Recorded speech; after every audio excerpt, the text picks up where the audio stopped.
கிறிஸ்துக்குள் அருமையானவர்களே, யாவரும் நீங்கள் சுகமாக இருப்பீர்கள் நம்புகிறேன். நான் வர முடியாத சூழ்நிலை அறிவீர்கள். எனக்கும் வயதுகள் அதிகமானால எனக்கும் பாஸ்டமாவுக்கும் கண்டிப்பாக நாங்கள் வெளியே வரக்கூடாது என்று சொல்கிறார்கள்.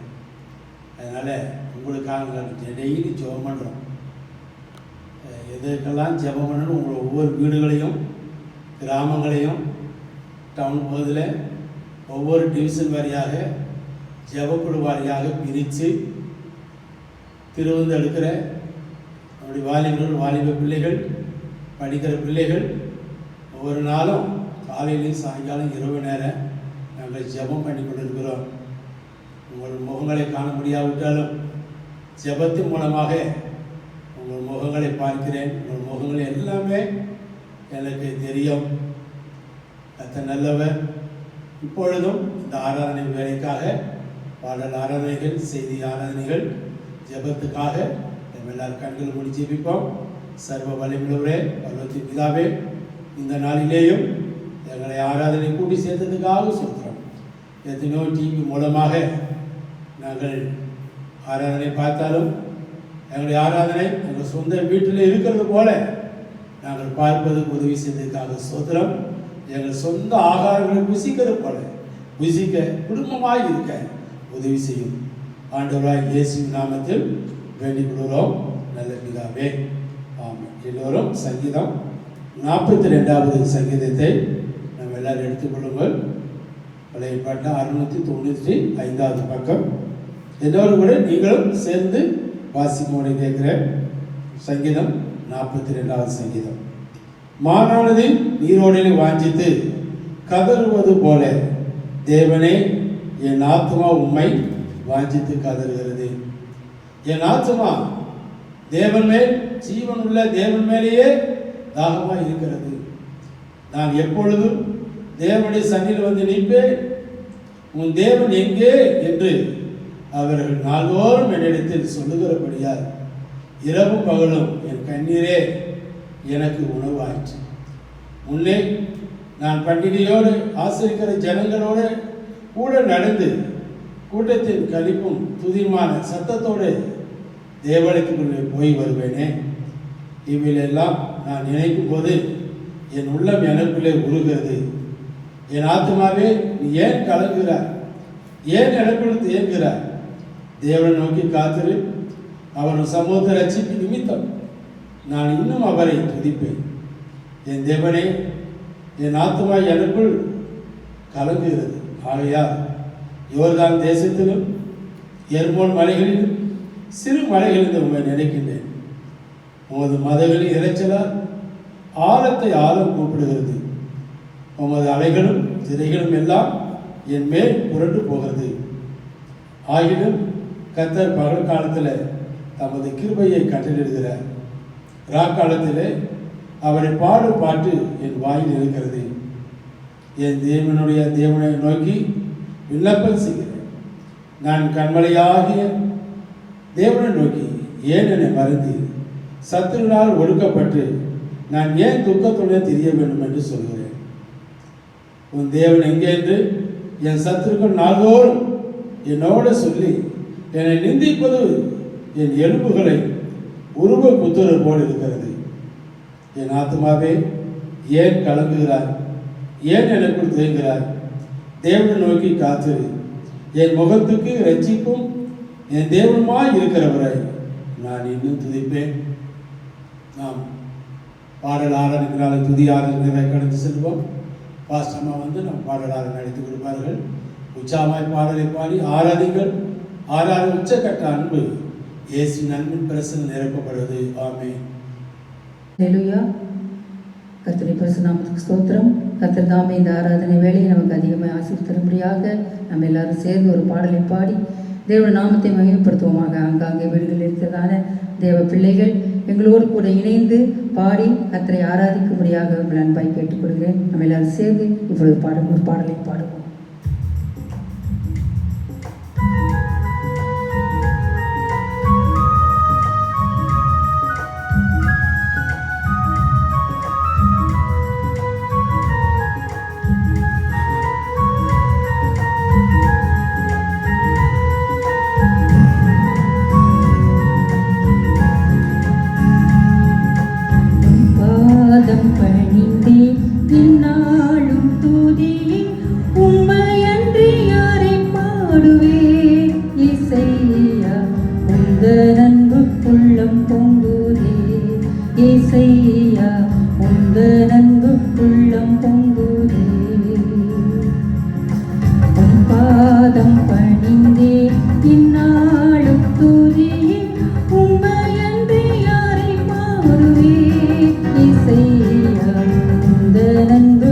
உள்ளம் பொங்குதே இசையா உந்தன் அன்பு உள்ளம் பொங்குதே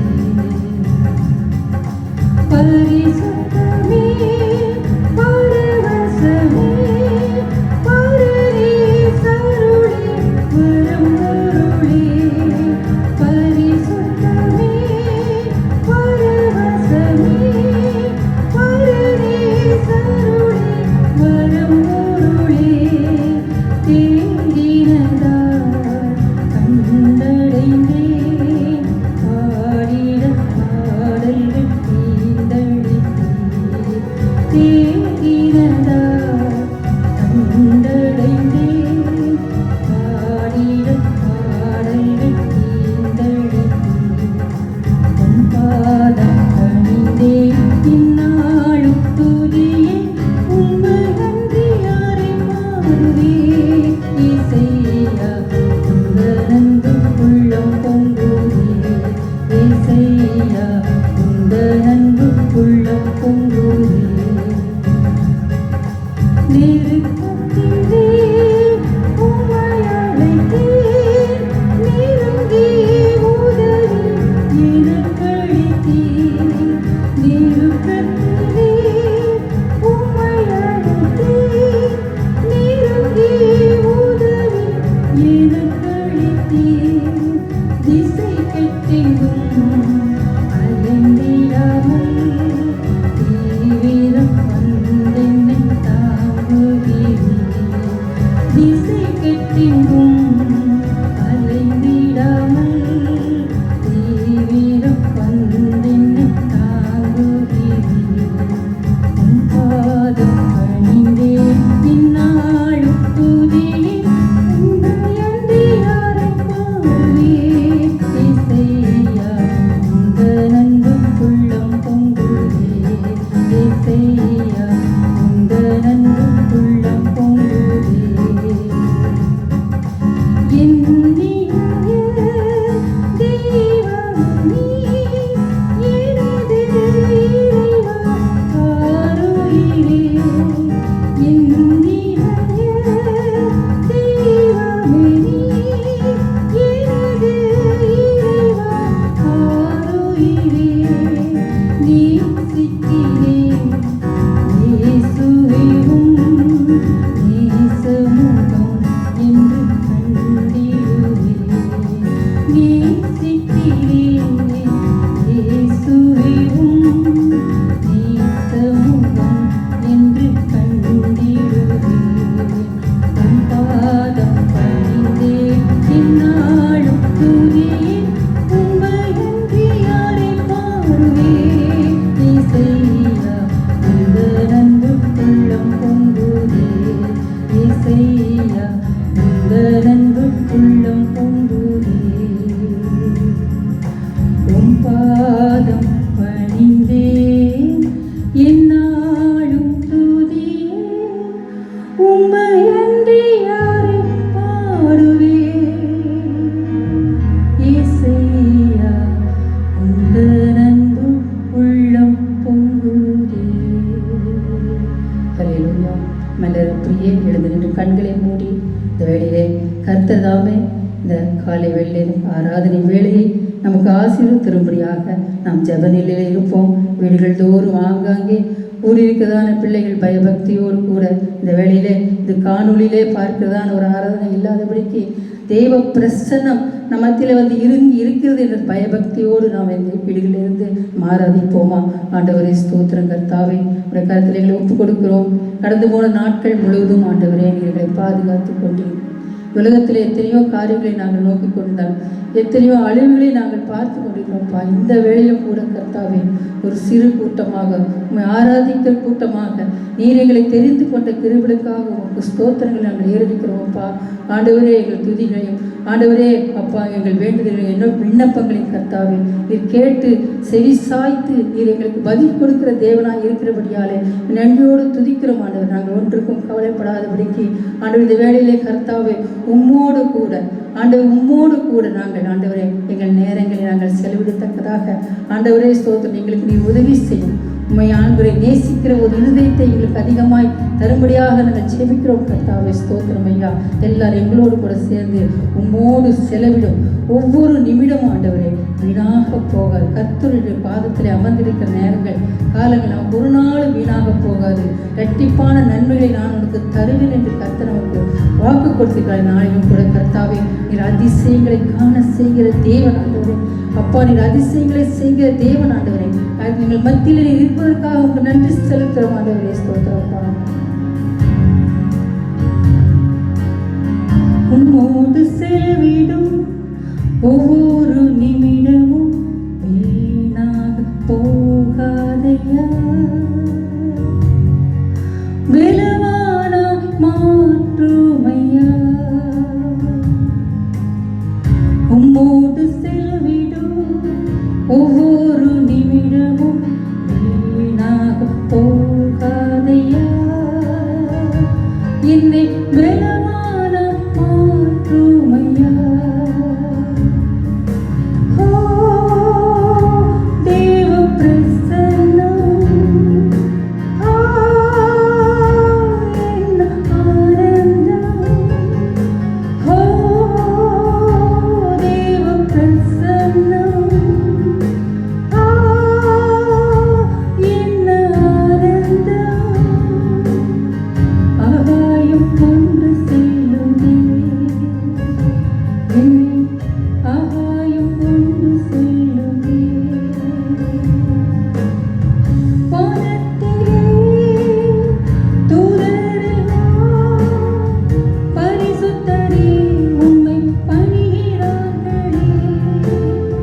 வானத்திலே தூதரெல்லாம் பரிசுத்தரே உம்மை பணிகிறார்களே. பூமியிலே மண்ணான நான் உம் நாமம் வாழ்கவென்று தொழுகிறேனையா. பூமியிலே மண்ணான நான் உம் நாமம் வாழ்கவென்று தொழுகிறேனையா. தேவ பிரசன்னம் என்ன ஆனந்தம். தேவ பிரசன்னம் என்ன ஆனந்தம். ஆகாயம் கொண்டு செல்லுதே,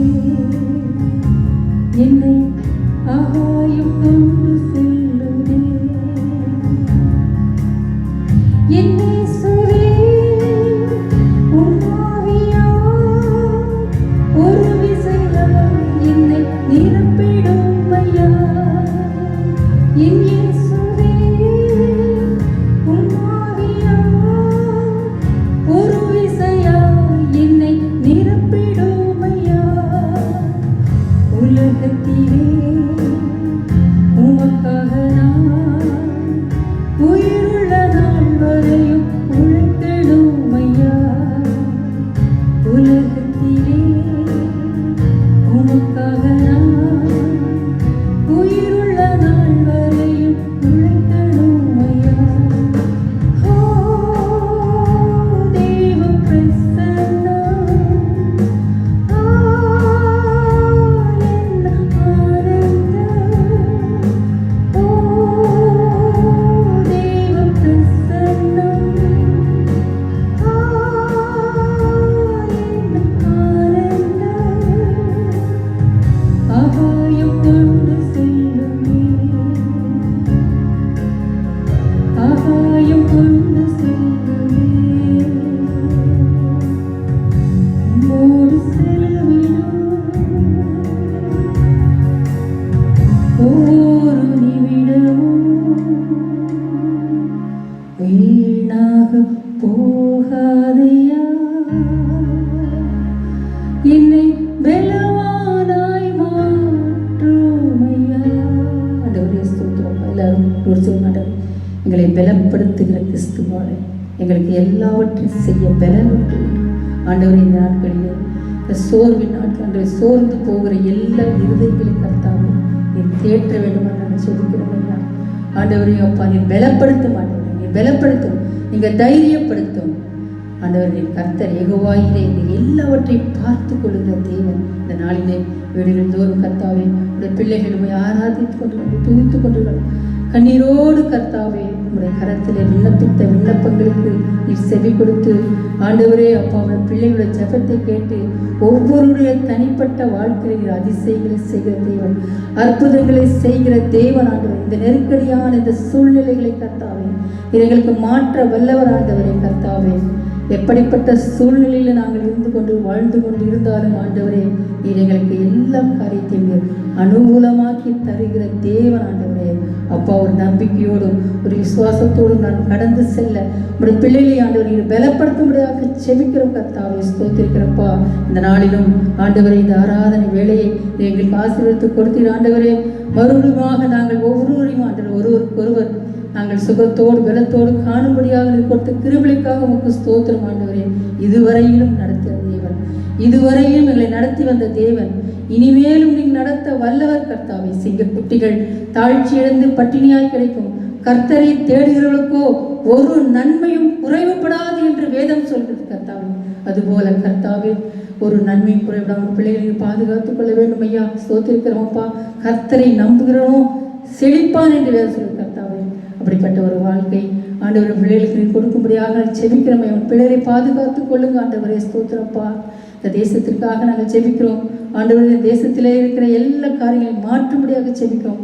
உரிய சீக்கிரத்திலே கர்த்தாவே ஆராதனை ஸ்தலங்கள் திறக்கவும் ஆண்டவரை வழிபாட்டு ஸ்தலங்கள் திறக்கவும் ஆண்டவரை உதவி செய்வதாக செபிக்கிறோம் ஆண்டவரே அப்பா. எல்லாரும் சகஜ நிலைக்கு திரும்ப ஆவியான உதவி செய்வோம் சொல்லி நாங்கள் தொடர்ந்து நாங்கள் ஜெபித்துக் கொண்டிருக்கிறோம் ஐயா.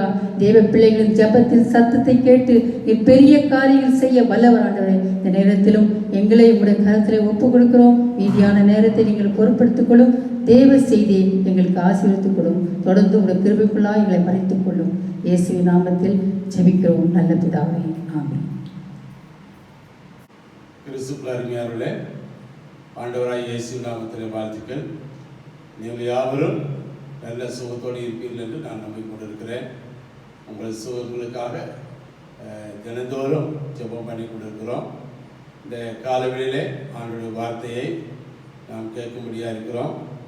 ஆண்டவர் இன்றைக்கு நமக்கு நம்பிக்கையாய் கொடுக்கிற ஒரு வார்த்தையை எபிரேயர் புத்தகத்தில் எல்லாரும் எடுத்துக்கொள்ளுங்கள். எபிரேயர் புத்தகத்தில் 12ஆம் அதிகாரம் 3வது வசனம். ஆகையால் நீங்கள் இளைப்புள்ளாய் உங்கள் ஆத்துமாக்களில் சோர்ந்து போகாதபடிக்கு தமக்கு விரோதமாய் பாவிகளால் செய்யப்பட்ட இவ்விதமான விபரீதங்களை சகித்த அவரையே நினைத்துக் கொள்ளுங்கள் என்று எழுதப்பட்டிருக்கிறது. முதல் பகுதியிலே உள்ள ஒரு வார்த்தையை சற்று ஆண்டவர் நம்மோடு கூட பேசும்படியாய் வைத்திருக்கிறார். ஆகையால் நீங்கள் இளைப்புள்ளாய் உங்கள் ஆத்துமாக்களில் சோர்ந்து போகாதபடிக்கு என்று பார்க்கிறோம். இந்த நாளிலே பல்வேறு கட்டங்களிலே நாம் இருக்கிறோம். சோர்வுகள் 2 விதமான சோர்வுகள் இருக்கிறது.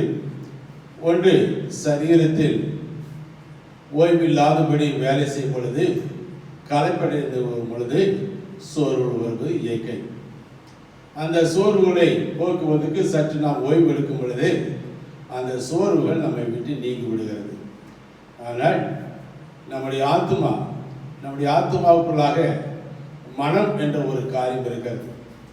மன ரீதியான சோர்வுகள், மன அழுத்தங்கள் இதெல்லாம் நம்முடைய வாழ்க்கையில் வரும் பொழுது நாம் பல காரியங்களில் பலவீனம் அடைந்து விடுகிறோம். நீங்கள் வேதத்தில் நீதிமொழிகள் புத்தகத்தில் 24ஆம் அதிகாரத்தை நீங்கள் எடுத்துக்கொள்ள சொன்னால் ஆபத்து காலத்தில் எல்லாரும் எடுத்துக்கொள்கிறீங்களா? நீதிமொழிகள் புத்தகத்தில் 24ஆம் அதிகாரத்தில் 10வது வசனம்.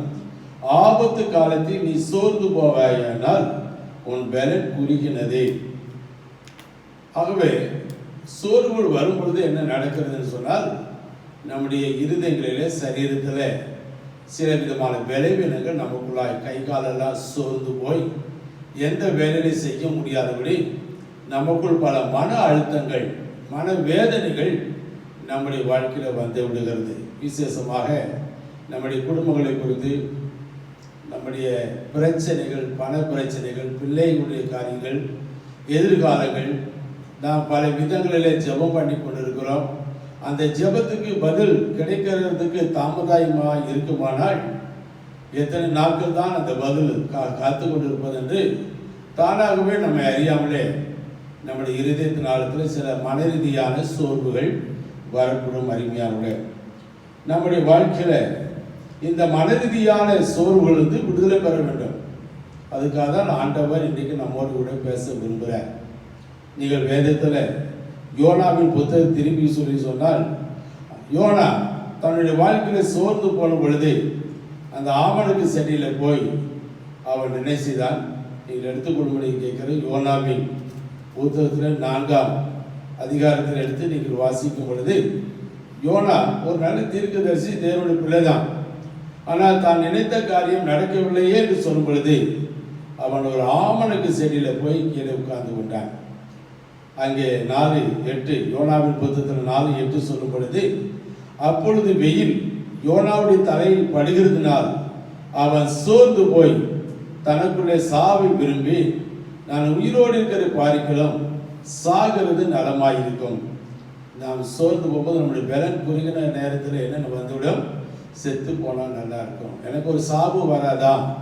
இப்படிப்பட்ட சில நேரங்களில் நம்மை அறியாமலே நாம் செத்து போயிட்டா நலமாக இருக்குமே என்று நமக்கு யோனாவுக்கு வந்தது போல, நாம் சில நேரத்தில் நமக்கு நினைத்த காரியங்கள், எதிர்பார்த்த காரியங்கள் நடக்கவில்லையே என்று சொல்லும் பொழுது நம்மை அறியாமலே நம்முடைய வாழ்க்கையில் வந்து விடுகிறது. ஆனால் வேதம் சொல்லுகிறது, உங்கள் ஆத்துமாக்களில் நீங்கள் சோர்ந்து போகாதபடிக்கு. எல்லா மனித தீர்க்கதரிசியின் வாழ்க்கையில் யோனா மாத்திரமல்ல, எலியாவின் நாட்களில் இயேசபேல் அவனை துரத்தி கொண்டு வரும் பொழுது ஒரு சூழச்செருக்குள்ளாக போய் அவன் படுத்து கிடந்து என் ஆத்துமாவை எடுத்துக்கொள்ளும். சில நேரங்களில் நம்ம திராணிக்கு மிஞ்சி சில காரியங்கள் வரும்போது நம்முடைய ஆத்மா கைகாலெல்லாம் சோர்ந்து போய் தூக்கங்கள் கூட வராதபடி மன அழுத்தங்கள் வந்து விடுகிறது. ஆனாலும் ஆண்டவர் நமக்கு உதவி செய்கிறார். நம்முடைய ஆண்டவர் எப்படிப்பட்டவராக இருக்கிறார் என்று நீங்கள் ஏசாயா புத்தகத்தில் 40ஆம் அதிகாரத்தில் நம்முடைய ஆண்டவர் இரட்சகராக இருக்கிறப்பட்டவர் எப்படிப்பட்டவராக இருந்தார். 40:28 பூமியின் கடையாந்தரங்களை சிருஷ்டித்த கர்த்தராகிய அநாதி தேவன் சோர்ந்து போவதில்லை என்று எழுதப்பட்டிருக்கிறது. அவர் சோர்ந்து போயிருக்குன்னு சொன்னால் மனுகுல மக்களுக்கு எவ்வளவு நன்மை செய்திருக்கிறார், எவ்வளவு அற்புதம் செய்திருக்கிறார், எவ்வளோ நல்ல காரியம் செய்து போதிலும் தமது வசனத்துக்கு இன்னும் ஜனங்கள் செவிசாய்க்காமலே இருந்துக்கிறார்களே என்று சொல்லி அவருடைய மனதில் எவ்வளவு சோர்வுகள் வந்திருக்கக்கூடும். நம்மை பாருங்களும் சோர்ந்து போகக்கூடியவர் என்று சொன்னால் ஆண்டவர் தான். ஆனாலும் ஆண்டவரை இப்படிப்பட்ட சூழ்நிலையில் மத்தியிலேயும் அவர் சோர்ந்து போவதில்லை என்று எழுதப்பட்டிருக்கிறது. அவருக்குள் இருக்கிற அதே அனுபவத்தை ஆண்டவர் இவரெல்லாம் நீங்கும்படியாக நாம் உதவி செய்கிறார். ஏசாயா 40:29 சொல்லப்பட்டிருக்கிறது, சோர்ந்து போகிறவர்களுக்கு அவர் பலன் கொடுத்து என்று பார்க்கிறோம். நம்முடைய வாழ்க்கையில அவர் உதவி செய்ய இருக்கிறார். உன்னை எப்பொழுதும் அவர் நினைக்கிறவர், உன்னை அவர் ஒருபொழுதும் மறக்க மாட்டார். அருமையான தேவனுடைய பிள்ளைகளை, உன்னுடைய காரியம் எல்லாம் அவருக்கு தெரியும். உன்னை அனாதியாய் ஒரு நாளும் விட்டுவிட மாட்டார். நீ ஆண்டவரத்தில் நம்பிக்கையாக இருக்கும் பொழுது பல சமயங்களில் பல விதங்களில் தமது உதவியை அவர் செய்து கொண்டே இருக்கிறார். நீங்கள் வேதங்களில் பார்க்கும் பொழுது எத்தனையோ காரியங்களை கர்த்தர் தமது ஜனங்களுக்கு, பிள்ளைகளுக்கு பல விதங்களில் உதவி செய்கிறார். மனுஷர்கள் நமக்கு உதவி செய்கிறத விட கர்த்தர் செய்கிற ஒரு உதவியை வாழ்நாள் முழுவதும் நம்மால் மறக்க முடியாத அருமையான கர்த்தருடைய பிள்ளைகளே, அவர் நம்முடைய பலவீனங்களில் உதவி செய்கிறார். நாம் பலன் இல்லாத ஒரு சூழ்நிலை வரும் பொழுது, பலவீனம் அடையும் பொழுது, ரோமர் 8:26 சொல்லப்பட்டிருக்கிற பலவீனங்களில் அவர் உதவி செய்யக்கூடியா இருக்கிறார். இந்த நாளிலே நீண்ட நாட்கள் இந்த ஊரடங்கு சட்டங்கள் இருக்கிறபடினா வீட்டுக்குள்ளேயே இருக்கும் பொழுது நம்முடைய காரியங்கள் எனக்கே சில மனசோர்வுகள் வந்து விடுகிறது. ஆராதனை இல்லை, ஜெபம் இல்லை, ஊழியம் இல்லை, விசுவாசிகளை சந்திக்க முடியவில்லை என்னெல்லாம். எவ்வளவுதான் ஜெபம் பண்ணினாலும் நானும் உங்களை போல தான். நான் வானத்திலிருந்து கீழே விழுகிறேன். உங்களை போல நானும் ஒரு சாதாரண மனுஷன், கொஞ்சம் ஊழிக்காரன். இந்த சோர்வுகள் வரும்போது நான் உட்கார்ந்து ஜெபம் பண்ணி கொண்டும் பொழுது கர்த்தர் உங்களோடு கூட இந்த வார்த்தை மூலமாய் பேச முடியாது. எனக்கும் இந்த சோர்வுகள் இருக்கிறதா? ஆவிக்குரிய நிலைமையில சரீர சோர்வுல சில நேரங்களில் தேவனுடைய அனுகூலங்கள் இல்லை என்று தாமதிக்கும் பொழுது அப்படிப்பட்ட சோர்வுகள் வருகிறது. ஆனால் ஆண்டவர் என்ன சொல்றார்? சோர்ந்து போவர்களுக்கு அவர் என்ன செய்கிறாரு? உதவி செய்கிறார் என்று எழுதப்பட்டிருக்கிறார். ஏசாயா 40 வாசிக்கும் பொழுது 29 சோர்ந்து போவர்களுக்கு அவர் பலன் கொடுத்து என்று எழுதப்பட்டிருக்கிறார். பலன் கொடுக்கிறவராய் இருக்கிறார். இந்த பலன் எப்படிப்பட்டது என்று நீங்கள் வாசிக்க சொன்னால், நீங்கள் 2 கொரிந்தியர் புத்தகத்தில் போருடைய ஆவிக்குரிய வாழ்க்கையில இதெல்லாம் ஜெயித்த பொழுது, அவனுக்கு வந்த எல்லா காரியத்தின் மத்தியிலும் அவன் ஜெயித்த பொழுது அவருடைய வாய்ந்து வந்த ஒரு வார்த்தை 2 கொரிந்தியர் 4ஆம் அதிகாரம் 16வது வசனம், ஆனபடியினாலே நாங்கள் சோர்ந்து போவதில்லை. அவருடைய வாழ்க்கையில மிகவும் கலைப்படைந்து இலைப்படைந்து இருக்க வேண்டிய சூழ்நிலை எத்தனை இருந்தது. அவர் தன்னுடைய அனுபவத்தில் சொல்லுகிறார். நீங்கள் அதே 2 கொரிந்தியர் 4வது அதிகாரத்தில் 8-9 வசனங்கள், நாங்கள் எப்பக்கத்திலும் நெருக்கப்பட்டும் ஒடுங்கி போவதில்லை, கலக்கம் அடைந்தும் மன முறிவு அடைகிறதில்லை, துன்பப்படுத்தப்பட்டும் கைவிடப்படுகிறதில்லை, கீழே தள்ளப்பட்டும் மடிந்து போவதில்லை. நமக்கு ஒரு சிறிய கஷ்டம் வந்து விட்டால், சிறிய ஒரு பிரச்சனை வந்தால் நாம் அநேக நேரத்தில் தோய்ந்து போயிட்டு விடுகிறோம். ஜெபம் கூட பண்ண முடியவில்லை, ஆவினை நிரம்பி ஜெபிக்க முடியவில்லை. நம்முடைய சிந்தனை அதை தாக்குறது. சரீரத்திலிருந்து சில பாரங்கள் கீழே எடுத்து வைத்து விடலாம். மனதுக்குள் வருகிற பாரங்களை இறக்கி வைக்க முடியுமா? முடியாது. ஆனால் பவுலுடைய வாழ்க்கையில் ஆனபடினாலே நாங்கள் சோர்ந்து என்ன வாழ்க்கையில் அப்படி வாழ்க்கையில் வந்த காரியத்தை நாம் பாதிக்கிறோம். அப்படி வாழ்க்கையில் எப்போது நெருக்கப்பட்டிருந்தது, கலக்கம் இருந்தது, அவனுடைய வாழ்க்கையில் துன்பப்படுத்தப்பட்டிருக்கிற, கீழே தள்ளப்பட்டுக்கிறதான சூழ்நிலை வந்திருக்கிறது. இருப்பினும் அதை ஜெயிப்பதற்கு காலம் பிலிப்பியர் நிருபத்தில் வாசிப்பொழுது பவுல் சொல்கிறாரு, என்னை பலப்படுத்துகிற கிறிஸ்துவினால் நான் எல்லாவற்றையும் செய்ய முடியும் என்று சொல்கிறார். இந்த நாட்களிலே ஆண்டவர் உன்னுடைய பலவீனத்தெல்லாம் மாற்றும்படியாக சரீர பிரகாரமாய் தொய்ந்திருக்கிற உன்னுடைய வாழ்க்கையில், உன்னுடைய ஆத்மாவை தொய்ந்து போயிருக்கிற அந்த நேரத்தில் கூட ஆண்டவர் உனக்கு உதவி செய்கிறார். அப்போ சில காலத்தில் ஆண்டவர் சொன்ன ஒரு காரியம், ஆண்டவர் அவர் இல்லாத உயிர் திறந்த ஒரு நாள் முடிந்த உட்பாடு 40 நாளளவும் அவரோடு தரிசனம் ஆகும் பொழுது கர்த்தர் அவருக்கு ஒரு புதிய பலனை கொடுக்கும்படியாக விரும்பினார். அந்த பலன் அவர்கள் பேதை உள்ளவர்கள், பயந்தவர்கள், சின்ன சின்ன காரியங்களாம் பயந்து போய் அவருடைய வாழ்க்கையில் இயேசு உயிர் தழுதுபாடு வீடுகளில் போய் உட்கார்ந்து கொண்டு அவருடைய வாழ்க்கையில் சமாதானம் இல்லாதபடி இருந்தார்கள். அந்த நேரத்தில் ஆண்டவர் சொன்ன ஒரு வார்த்தை அப்போஸ்தலர் 1ஆம் அதிகாரம் 5வது வசனம், ஆகியால் நீங்கள் எருசலேம் விட்டு போகாமல் என்னிடத்தில் கேள்விப்பட்டு பிதாவின் வாக்குத்தத்தம் நிறைவேற காத்திருங்கள். அந்த வாக்குத்தத்தம் என்ன? அப்போஸ்தலர் 1:8, பரிசுத்த ஆவி உங்களிடத்தில் வரும் பொழுது நீங்கள் பலன் அடைந்து என்று பார்க்கிறோம். இந்த கடைசி காலத்தில் இருக்கிறோம். அறிவான கர்த்தருடைய பிள்ளைகளே, பல லட்சக்கணக்கான கையில் பணம் இருப்பதை பார்க்கலாம், பல உபயோகமுள்ள பொருட்கள் நமக்கு இருக்கிறதை பார்க்கலாம். கர்த்தர் நமக்குள்ளாய் வருகிற ஒரு பலன் வரும் பொழுது, எப்படி சிம்சோன் உடம்பு முழுவதும் கயிறால் கட்டப்பட்ட பொழுது ஒரு வினாடி நேரத்தில் எல்லாம் தரிப்புண்டு உள்ளாமல் போனது போல, நம்முடைய வாழ்க்கையில் எந்த ஒரு காரியம் கட்ட வந்த நினைத்தாலும் நமக்குள் ஒரு புது பலன் இருக்கிறது. ஏசாயா 40 பார்க்கும்போது, கர்த்தருக்கு காத்திருக்கிறவர்களோ புது பலன் அடைவார்கள், அவர்கள் சோர்ந்து போவார்கள், போக மாட்டார்கள் என்று எழுதப்பட்டிருக்கிறது. அந்த பலன் புதிய பாட்டில் வரும்போது பரிசுத்த ஆவியாக பலன். இனி ஒரு 2 வாரம் கழித்து பெந்தேகோஸ்தே நாள் சபை உண்டாக்கப்பட்ட நாள் ஆராதனை வரப்போகுது. அருமையானவர்களே, சபை எப்பொழுது எழுப்பினது தெரியுமா? என்றைக்கு பரிசுத்த ஆவியார் ஊட்டப்பட்டது அந்த நாளிலே ஒரு வித்தியாசமான அளவில் அதே சீசர்கள் வல்லமையாய் எழுப்பினார்கள். அதிகாரங்கள், சட்டங்கள், எத்தனையோ சிறைச்சாலைகள், உபத்திரங்கள் இருந்த போதிலும் அவர்கள் மிகுந்த தைரியத்தோடு கூட காணப்பட்டார்கள். காரணம் என்ன? அவர்கள் பெற்றுக்கிற பரிசுத்தாவியாக பலன்.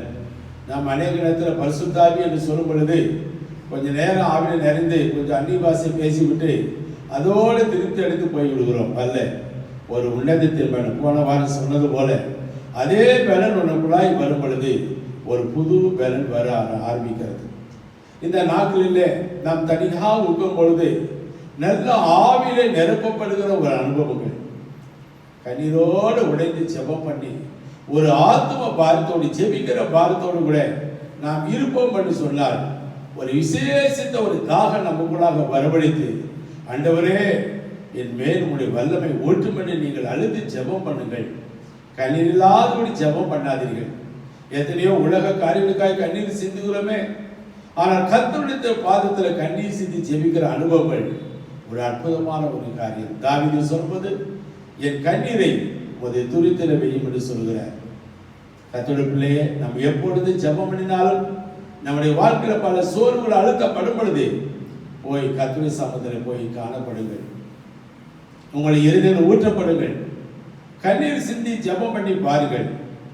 உன்னுடைய உள்ளத்தின் ஆழத்தில் உன்னோடு போராடி கொடுக்கிற அந்த மன வேதனைகள், மனதின் துக்கங்கள் உங்களை விட்டு அகலுவதை நீங்கள் பார்க்க முடியும். ஒரு புது பலன் அடைப்படுது. ஏசாயா 40 சொல்லப்படும் பொழுது, அவர்கள் கழுகளை போல எழும் என்று எழுதப்பட்டிருக்கிறது. கழுகு அதனுடைய தன்மை பார்க்க அவருடைய ஆயுசு நாட்கள் 70 வயசு. ஆனால் 40 ஆண்டுகள் வாழும் பொழுதே அதனுடைய சிறகுகள் எல்லாம் பலவீனம் அடைந்து உதிர்ந்து போகக்கூடிய சூழ்நிலை வந்து விடுமா, பறக்க முடியாது. ஆகவே அது தன்னை தனிமைப்படுத்திக் கொண்டு ஒரு பெரிய மலையில தன்னைத்தானே அடித்து அடித்து அந்த சிறகுகள் ஒன்றுமில்லாதபடி முழு மொட்டையாக ஆகிவிடுமா. கொஞ்ச நாள் கழித்த பிற்பாடு பழைய சிறகுகளுக்கு பதிலாக புதிய சிறகுகள் உண்டாகுமா. அப்பொழுது அதுக்குள்ளாக ஒரு புது பேலன். சங்கீதம் 103 சொல்லப்படுது, திரும்பவும் வாழ வயது, கழுகளை போல ஒரு வாழ வயது. கர்த்தர் பிள்ளையே, பிசாசு உன்னுடைய வாழ்க்கையில தந்திரமாய் உன் மனதுக்குள்ளாக புகுந்து வீணான மன அழுத்தங்கள், கோபங்கள், மன அழுத்தம், கோபம் எல்லாம் வரும், எரிச்சல் எல்லாம் வரும், சண்டையெல்லாம் வரும்.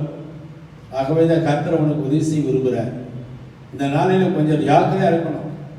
நம்ம குடும்பம் எப்படியாவது பிரச்சனைகள் உண்டு பண்ணுவதற்கு சாத்தான் தந்திரமா பல மன அழுத்தங்களை கொடுப்பார். கர்த்தருடைய பிள்ளைகளை, இந்த கடைசி காலத்தில் இருக்கிறோம். இப்பொழுது இருக்கிற இந்த வாத இதுக்கு ஜனங்கள் எவ்வளவோ லட்சக்கணக்கான மதிக்கிறார்கள். இன்னும் இதெல்லாம் வேதனைகளுக்கு ஆரம்பம். இனி பஞ்சமெல்லாம் வரப்போகிறது. இதை பார்க்கலாம் பயங்கரமான கிரியெல்லாம் இந்த பூமியை தாக்க முடியுது. இதோட கூட முடியுதல்ல. எவ்வளவுதான் ஜனங்களுக்கு நம்ம ஜெபம் பண்ணினாலும் இந்த ஜனங்கள் பாருங்கள், டாஸ்மார்க் கடை திறந்த உடனே இந்த ஜனங்களை பைத்தியத்து போல அங்கே போய் நிற்கிறப்ப வேதனை அடைந்து காலையில் மிகுந்த அளவில் வெள்ளிக்கிழமை காலையில் உட்கார்ந்து ஜெபம் பண்ணி, ஆண்டவரே இந்த கொரோனா காலத்திலாவது ஜனங்கள் மன திரும்பக்கூடாதான்னு சொல்லப்படுது. இன்னைக்கு டாஸ்மார்க் கடையெல்லாம் திறந்துட்டாங்க. காலையில் ரொம்ப அநேக விசுவாசிகள் இடத்துல ஃபோன் பண்ணினாங்க, இப்படி ஆகிவிட்டதே, இப்போ கொரோனா தொற்று ஆக விடாதா என்று பல மக்கள் வேதனையோட, ஊழியர்களும் விசுவாசிகளும் வேதனையோடு ஜெபம் பண்ணியிருப்பாங்க. நான் மாலை நேர செய்தியை கேட்கும் பொழுது, இப்பொழுது ஊரடங்கு வரைக்கும் இது திறக்கக்கூடாது என்று எழுந்து அங்கே அறிவிப்பு கொடுத்திருக்கிறார்கள். மிகவும் சந்தோஷப்படுது. நாம் இன்னும் நம்முடைய தேசம் முழுவதும் பாருங்கள், அந்த மதுபானத்தினால அந்த நியூஸை பார்க்கும்போது கீழே விழுந்து எத்தனையோ மரணங்கள், எத்தனையோ அடிதடிகள், கொலைகளாக நடந்து ஒரே நாள் இதெல்லாம் நடக்குது. தொடர்ந்து இப்படிப்பட்ட காரியம் இருக்குமானால் இந்த தேசம் அருவருப்பாக போய்விடுமே. அருமையான கர்த்தருடைய பிள்ளைகளே, நம்மெல்லாம் பரவாயில்லை. நமக்கு ஏதாவது கஷ்டம் நஷ்டம் ஆண்டவரே வந்து நம்ம உட்கார்ந்து ஜெபம் பண்றோம். நமக்கு ஒரு ஆறுதல் இருக்கிறது. உலக மக்களை பாருங்கள், பெண்கள் முதல் கொண்டு போய் கூட நிற்கும் போது அருவருப்பாக இருக்கிறது. தேசம் எவ்வளவு பாவத்தில் போய் கொண்டிருக்கிறது சற்று கவனிங்கள். நம்மெல்லாம் ஒரு ஆத்மா பாரத்தோடு இதெல்லாம் காட்சியை பார்க்கும்போது ஏதோ ஒரு செய்தியை பார்க்குற மாதிரி அல்ல, வேதனையோடு துக்கத்தோடு உட்கார்ந்து தேவ சமூகத்தில் விழுந்து கிடைக்க வேண்டும். நம்முடைய வாழ்க்கையில் இருக்கிற கொஞ்சம் வரை இருக்கிற அந்த ஆத்மாவுக்குள்ளாக இருக்கிற பாருங்கள், ஆண்டவராய் இயேசு கிறிஸ்து மறுபடியும் எபிரேயர் புத்தகத்தில் நீங்கள் 12ஆம் அதிகாரத்தில் பார்க்கும் பொழுது நமக்கு முன் உதாரணமாக திகழ்ந்தவர் ஆண்டவராய் இயேசு கிறிஸ்து. பாவிகளால் செய்யப்பட்ட பல விபரீதங்களை அவர் சகித்தார் என்று பார்க்கிற மாதிரி அவர் ஒரு பாவம் செய்தார். ஆனால் நமக்கு அவர் முன்மாதிரியாக இருந்து அந்த அவமானத்தை எண்ணாமல் சிலுவை சகித்ததன் நோக்கம் தமக்கும் வைத்திருந்த சந்தோஷம் பொருட்டு என்று எழுதப்பட்டிருக்கிறது. நமக்கு ஒரு சந்தோஷமான ஒரு காரியம் கர்த்தர் செய்ய போகிறார். ஆண்டவர் எல்லாவற்றையும் சகித்து சிங்காசனம் அவர் சிலுவையிலே அவர் நிறுத்தப்பட்டவராக இருந்தாலும் பிற்பாடு பார்க்கும்போது ஒரு சிங்காசனம் அவருக்காக காத்து கொண்டிருந்தது போல ஒரு சிங்காசனோட வாழ்க்கையை கர்த்தர் அவனுக்கு தரப்போகிறார். நமக்கு வருகிற எந்த காரியம் உலகத்தை பார்க்கக்கூடாது, உலக ஜனத்தை பார்க்கக்கூடாது, உலக மக்களை பார்க்கக்கூடாது. நீங்கள் ஆண்டவரை மாத்திரம் பார்க்க வேண்டும். ஆண்டவர் நமக்கு உதவியாக இந்த வேத வசனத்தை கர்த்தர் கொடுத்திருக்கிறார். இது ஏதோ வாசிப்பது மாத்திரமல்ல, உன்னோடு இந்த வசனங்கள் நீங்கள் வாசி உன்னோடு பேசுவது போல இருக்க வேண்டும். நீங்கள் அந்த அனுபவத்தை பெற்றுக் கொள்ளுங்கள். உங்களுக்கு எவ்வளவு பாடுகள் வந்தாலும் சரி, உபத்திரம் வந்தாலும் சரி, துக்கங்கள் வந்தாலும் சரி, அது சந்தோஷமாக நீங்கள் நினைப்பீர்கள். ஒரு காலத்தில் நமக்கு வந்த ரட்சிப்புலாய்ப்பட்ட நாட்கள் வரும் பொழுது நம்முடைய வாழ்க்கையில் இவ்வளவு உபத்திரங்கள் பாடுகள் சந்தோஷமாக இருந்ததே. ஆனால் இன்றைக்கு ஒரு சின்ன பிரச்சனை, ஒரு சின்ன கஷ்டம் வந்த உடனே சோர்ந்து போய் விடுகிறோமே. தேவ பிள்ளையே, சற்று கவனிங்கள். நீங்கள் உங்கள் ஆத்துமாக்களை சோர்ந்து போகாது இருக்க வேண்டும். அப்படிப்பட்ட சூழல் வரும் பொழுது லூக்கா 18:1 சொல்லப்பட்டிருக்கிறது, சோர்ந்து போகாமல் எப்பொழுது ஜெபம் பண்ணுங்கள். உங்கள் உள்ளத்தில் ஒரு ஜெப ஆவி இருக்கட்டும்.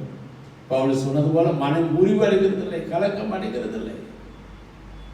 இப்படியெல்லாம் தான் வாழ்க்கையில சொல்கிறேன். உனக்கு எந்த ஒரு சூழலும் உனக்குள் இயேசு இருக்கிறார்.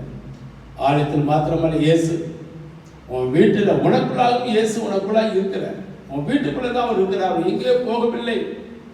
உனக்கு உதவி செய்யக்கூடிய ஆபத்து காலத்தில் என்னை நோக்கி கூப்பிடு. நீ மனுஷனத்தில் போகாது. உன் வேற சூழ்நிலை ஆபத்து வரும்பொழுது இயேசுவே என்னை காப்பாற்றுங்கள் என்று கேட்டு பாருங்கள்.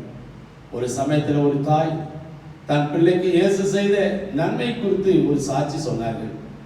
அந்த பிள்ளை ஒரு 6 வயது பிள்ளை காட்டு வழி பாதையில் நடந்து ஸ்கூல் முடிந்து போகும்பொழுது ஒரு பெரிய பாம்பு அவருடைய காலை சுட்டி விட்டதான். அந்த குழந்தை இயேசுவே ஒரு கத்துல அந்த பாம்பு அப்படியே விட்டுட்டு ஓடிடுச்சு. தாயிடத்தை போய் சொன்ன பொழுது இயேசு எந்த அன்பிலே நமக்கு உதவி செய்தார் என்று சொல்லி, ஆபத்து காலத்தில் என்னை நோக்கி கூப்பிடு. எல்லாரும் கண்கள் மூடி ஜெபம் பண்ணுமா? ஆண்டவரே, இப்படிப்பட்ட காலத்தில் வீடுகள் இருக்கும் பொழுது சில நேரங்களில் பல்வேறு சூழ்நிலை நிமித்தமாக பல மன வேதனைகள், சில நேரத்தில் இப்படிப்பட்ட காரியம் வரும்போது பாவத்தில் போய் விழுந்து விடக்கூடாது, சத்தியத்தை விட்டு தூரமாய் போய்விடக்கூடாது, விசுவாசத்தை விட்டு விலகக்கூடாது. எல்லாரும் கண்கள் மூடி முடியும் முக்கால் போட அப்படியே முட்டி போட்டு ஜெபம் பண்ணுவோம். ஓ சோத்திரம் ஆண்டவரே, சோத்திரம் ஐயா. அவருடைய வாழ்க்கையில் ஏற்பட்ட அதே பலனை கர்த்தாவே தருவீராக ஆண்டவரே. பரிசுத்த ஆவியை வெறும் அன்னிபாசி மாத்திரம் பயன்படுத்திக் கொள்ளாதபடி எங்களுக்குள் பலன் அடைவதற்கும் ஆண்டவரே உதவி செய்வீராய் கர்த்தாவே. ஆண்டவரே, ஒரு உற்சாகத்தை நாவே தருவீராய் கர்த்தாவே. ஓ, எங்கள் தேசத்துக்காக ஜெபிக்கிறோம். இந்த தேசத்துக்கு ஊரடங்கு சட்டமெல்லாம் நீங்க பழையபடி ஆராதனை நடக்கணும் ஐயா. தேசம் முழுவதும் ஆராதனை நடக்கணும் ஆண்டவரே. ஊழியங்கள் நடக்கணும் ஆண்டவரே. ஜெபங்கள் நடக்கணும் ஆண்டவரே. இயேசுப்பா சோத்திரமான எல்லாரும் கையை வந்து ஒருமனப்பட்டு கண்ணீரோட நம்ம அநேக இடத்துல இந்த கண்ணீரோட இன்னும் நல்ல ஜெபம் பண்ணணும். கண்ணீர் சிந்தி ஜெபிக்கும் பொழுது நிச்சயமாய் சட்டங்கள் மாற்றப்படும். அறிஞர்களே, ஆண்டவர் சட்டங்கள் நமக்கு சாதமாக்கி கொடுப்பார். கண்கள் மூடி ஜெபிப்போமா? சர்வ வல்லமையுள்ளவரே, இந்த காலை வேளைக்காக சோத்திரம். எங்களோட பேசின வார்த்தைகளுக்காக துதிக்கிறோம். நாங்கள் எதில் அகப்பட்டு கஷ்டப்பட்டு கொண்டிருந்தோமோ அதை குறித்து வார்த்தை சொன்னதுக்காக சோத்திரம் ஐயா. ஆண்டவரே, யோவான் அன்றது நாட்களிலே கர்த்தாவே பத்மதீவில் காவல் பண்ணப்பட்டு தனியே இருந்தான் ஐயா. அந்த நேரத்தில் அவன் தனியா இருக்கிற காலத்துல அந்த பத்மதீவில் இருக்கும் பொழுது கர்த்தருடைய நாளிலே ஆவிக்குள்ளானான். அவன் நல்ல தரிசனங்களை கண்டான், உன்னோடு வார்த்தை கேட்டான் என்று பார்க்கிறோம் ஆண்டவரே. அப்படிப்பட்ட காரியம் நெருக்கமான ஒரு உறவுகள் எங்களுக்கு உண்டாகும்படியாக ஜெபிக்கிறோம். ஒவ்வொரு பிள்ளைகளும் ஆசீர்வதி. யாருக்கும் இந்த கொரோனா தொற்று வரக்கூடாது, வியாதிகள் வந்து விடக்கூடாது, சிறு பிள்ளைகள் கொண்டு வந்து விடக்கூடாது, வாகன விபத்து வராதபடி பிள்ளைகளை பாதுகாக்கிறாய் ஆண்டவராய் இயேசு கிறிஸ்து நாமத்தில் வேண்டிக்கிறோம் நல்ல பிதாவே, ஆமென்.